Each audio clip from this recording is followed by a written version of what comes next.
Hey everyone.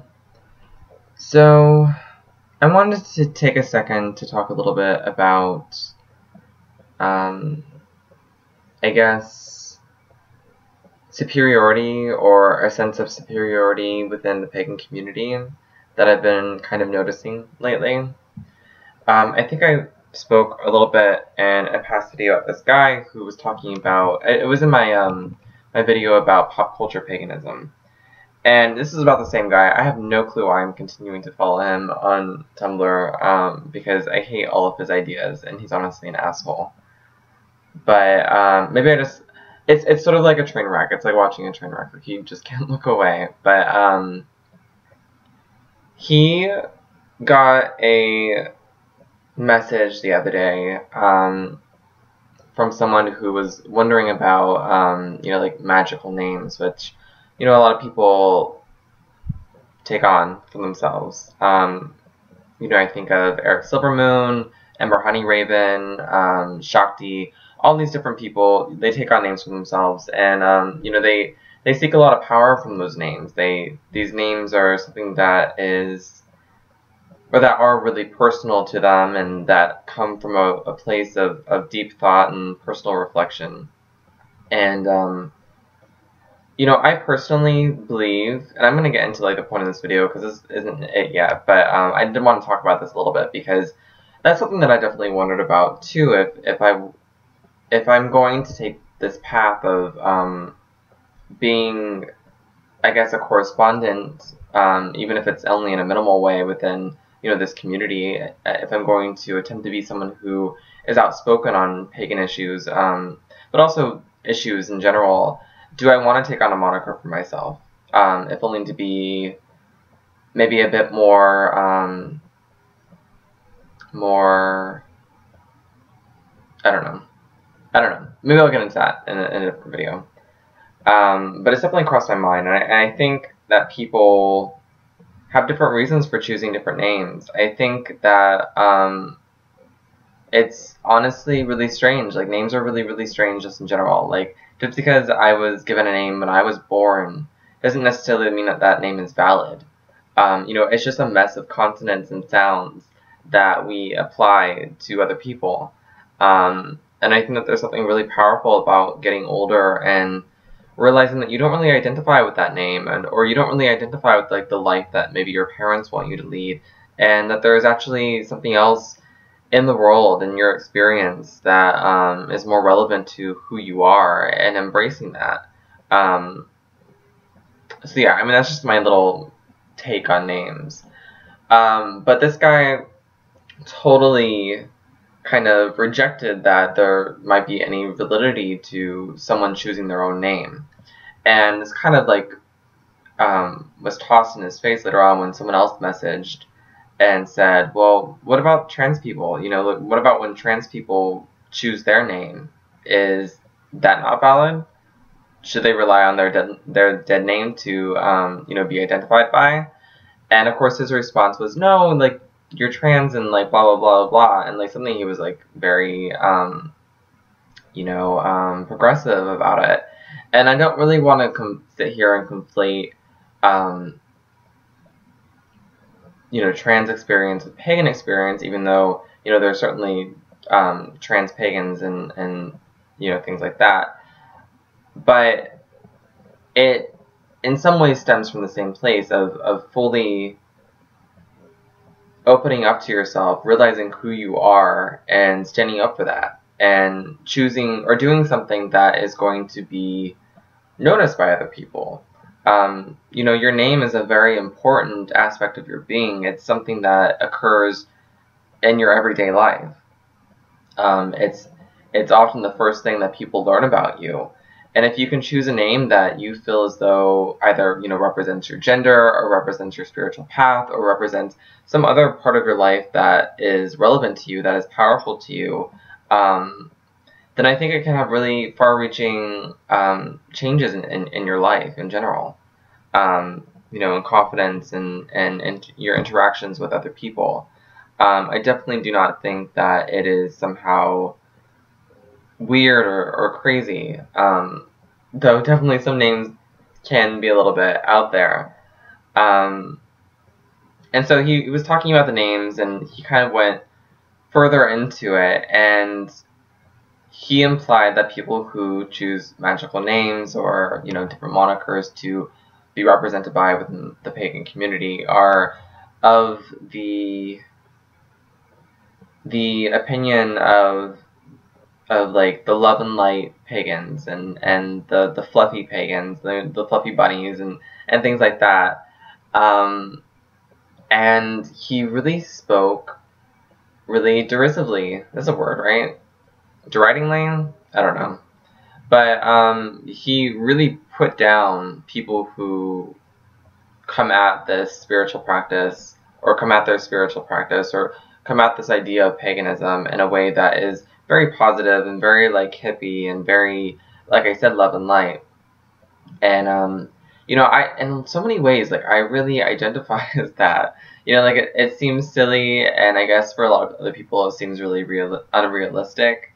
But I just have so much hope for the world, and I have so much hope for, my own personal spiritual practice, but also for the spiritual practices of other people, for this idea of paganism, for this idea of the exchanging of different beliefs, of the individualism that is so, I think, intrinsic within paganism. I just have so much hope for it. I have so much hope for that sharing, for that give and take, for that constant searching for understanding, and for acceptance. I think that is like one of the biggest things to me, and to the way that I confront paganism and my spirituality, is just to become overwhelmingly compassionate and accepting of other people. And I really don't get how you could claim to be a pagan or a witch or any one of these things. I don't know how you can claim to be someone who identifies as that, and who I'm certain has experienced in some way some kind of derision or discrimination for your spiritual beliefs, even if it's not personal but only online. Like, how can you come from that place? And especially considering this guy is actually also part of the LGBT community. I don't get how you can come from this place of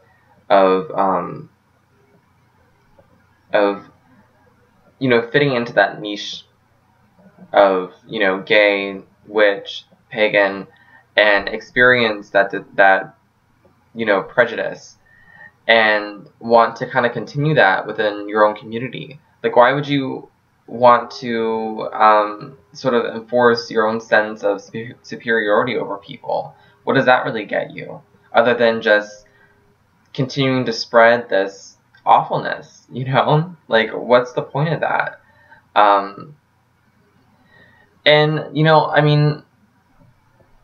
My biggest issue is just, in general, treating people like dirt. Like, there's no need for it, especially when so many of us, by the community at large, get derided by the community. That apparently is my favorite word in this video. But, we're constantly getting told that our beliefs are unrealistic, that they don't make sense, that they're crazy, that, like, whatever it is. Like, we get told that our beliefs are not valid by everyone else outside of our community. So why are we doing it to ourselves? Why are we sitting here and saying, well, your beliefs don't make any sense? And especially because none of us know what the real answer is. You have people who claim to be psychic, who claim to be, in touch with deity, who claim to be, to, like, remember what it was like before they were born. And, like, that's fine. That's you do what you gotta do. But, it's impossible for one person to say, well, this person's absolutely correct, or I am absolutely correct. It's something that you cannot prove. And so I feel like you should come into this, spiritual path with that understanding, with understanding that you might have very valid beliefs that have come about through a lot of experience, through your own working with your deities, through, your own practice, but nothing that you experience can be really proven to other people. And they might come to the same conclusions that you come to, or that you've come to, you know, through different ways. You know, they might eventually start to believe whatever it is that you believe through their own methods, but that also doesn't necessarily mean that it's true. And they're still going to have other beliefs that are not going to align with what you believe in, and those are still equally valid, because like I said, none of us know. You know, none of us know what the answer is. And like I said, it's impossible to prove whatever it is that you believe in, no matter how, you know, vehemently you believe in it. It's impossible to prove. And you just have to accept that other people are on different paths, you know, and embrace that. And I mean, I don't think I really spoke enough about how important it is to be a good person and to try to breed a little bit of positivity in this world. You know, I think that when people look at hippies and when people look at a lot of the New Age movement who are into like crystals, into like healing and you know, fairies and things like that, like it can definitely get really out there for some people. And the people who believe in these things and who kind of, you know, spread this hippy-dippy attitude, they don't get taken seriously, which I think is a little bit unfair. I don't think that your spirituality has to be really gritty and dark or necessarily complex to be a valid spirituality. You know, I think, because I think that people have this like weird superiority complex that's associated with, you know, like complex, dark, you know, gritty beliefs. You know, they have like this obsession with like blood magic, or they, you know, worship Kali, or they worship, you know, any of the other darker goddesses, or like the devouring mother, or you know, whatever example you want to come up with, and they think that they're somehow better for like embracing the darker themes of life, and it's like, I don't think that's necessarily true, because I think I think that if you are someone who gravitates more towards like the love and light aspect of paganism, which I definitely do, you know, like most of the goddesses that I worship are love goddesses, and you know, associated with beauty and you know, are of the lighter sort. It doesn't mean that my beliefs are any less complex per se, or that I am any less critical of my world. You know, I recognize that there are a lot of problems with the way that the world is working, a lot of issues that we need to continue to work on. But I also see that a lot of the issues that we've been working on are, you know, being solved. It's taken a hell of a lot of time, but they are slowly but surely, I think, reaching a point where the issues are being solved, like I said. And when I look at the future, I see a really, really long road, especially in regards to some of the minorities and of the, you know, oppressed groups such as women and gay people and people of color. You know, I see a long road for them that we still have to continue to track down and try to survive. But I'm also seeing things like, you know, the legalization of marriage equality and, you know, things like Black Lives Matter and, you know, Ferguson and in some ways, like, you can look at something like Ferguson or what happened in Baltimore and you think, but people had like such a negative reaction to it. But we're coming to a point in history where it is so easy to be vocal about the horrible things that are happening.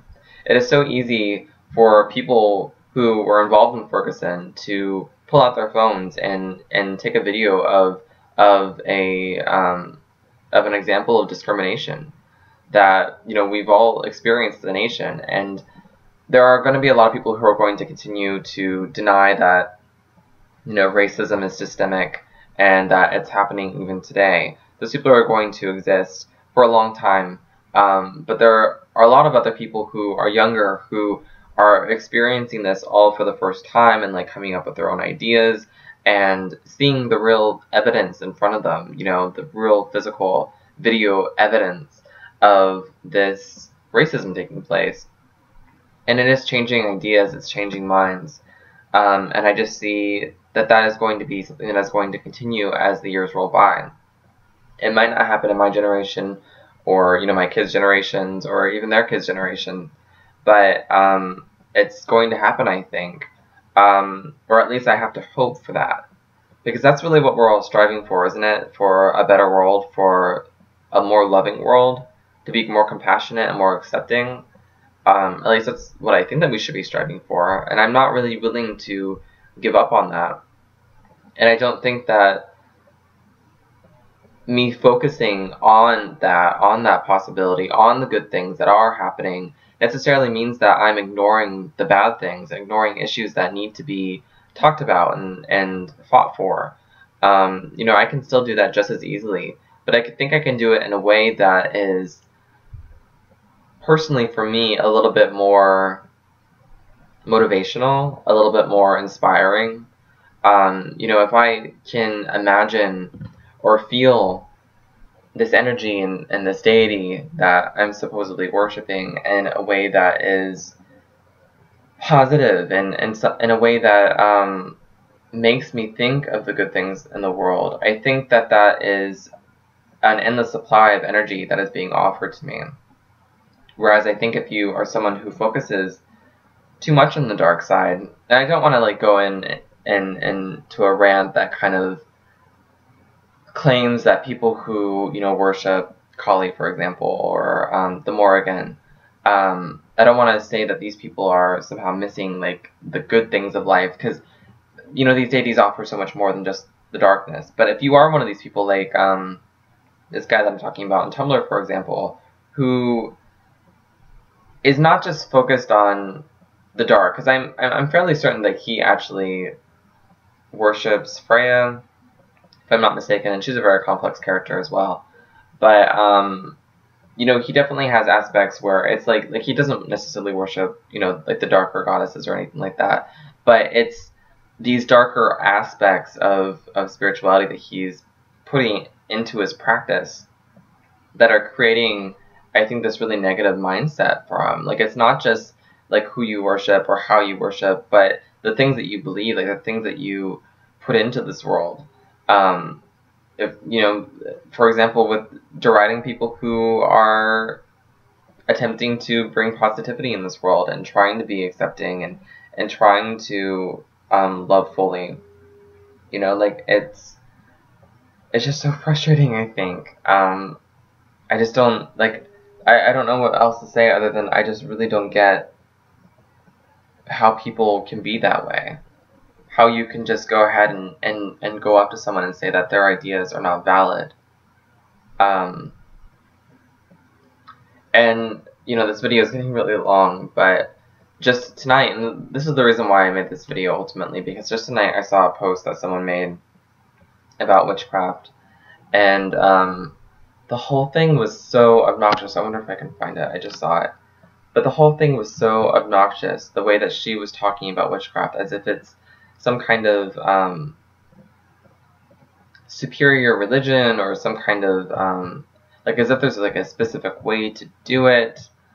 You know, she writes about how someone shouldn't choose witchcraft because they like the aesthetics, or because they like, I just have it in front of me, but because they like, you know, American Horror Story Coven or Harry Potter or whatever, and that there's no I want to be a witch, that it's almost as if you hear a call, and it's like all this language of superiority that is being mixed into these discussions of like being called by deity to be a witch, or, you know, whatever. It's like, this is what I feel like we are all trying to move away from, or what we all complain about some of these, you know, like bigger name religions. Why are we continuing to do that in our own religion? And it's like, alright, this is a little bit different, but I'm getting really into this like conversation between Hellenics and Cometics. or comedics. And like someone was posting about how, I'm obviously on Tumblr way too much, but someone was posting about how there needs to have some kind of, or how do I word this? That I guess the sense of community within the Hellenic community needs to be stronger. That there needs to be a kind of consensus among these people that essentially that it needs to become something akin to, you know, what Christianity is, where there are all these different sects of like, you know, Baptists and Catholics and Protestants, who all have, you know, varying ideas, but are somehow aligned through, you know, like the belief in their specific God. And it blows my mind. Like, you can believe whatever you want to believe, that's fine, but it blows my mind that people are actually striving to create a kind of religious hegemony amongst a religion that so far is extremely individualistic and extremely idea-oriented and discussion-based, if you guys get what I'm saying. Like, why are we trying to be as rigid and as you know, hierarchical in a lot of ways as some of the more familiar religions and some of the larger religions? Like, why is that something that we're trying to do? I feel like when you move away from the individual and we start focusing on, you know, large groups of people, individuals get lost in that. Individual ideas get lost in that, and it creates kind of a gray area of, you know, general characteristics that are associated with that religion. And it's like there all these ideas of like the one true pagan or the one true Hellenic or the one true comedic. You know, these ideas start to become propagated amongst that community, and I just think it's really damaging.